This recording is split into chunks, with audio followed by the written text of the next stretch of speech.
So this plant behind me is a tomato plant, like you probably already know. And tomatoes are nightshades in the Solanum genus. Solanum Lycopersicum, I think. So I guess I'm just going to be picking some. The tomato is the edible berry that this plant produces.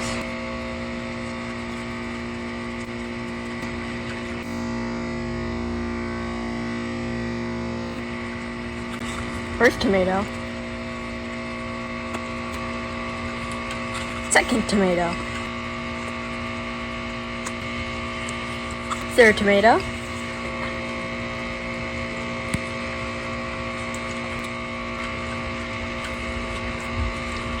Fourth tomato. These fruits can be used in all sorts of dishes. I actually had some tomatoes in fish sabao or soup with ginger, onion, and fish. It was very delicious. Tomatoes are nightshades in the Solanum genus, in the Solanaceae family, and in the Solanaceae order.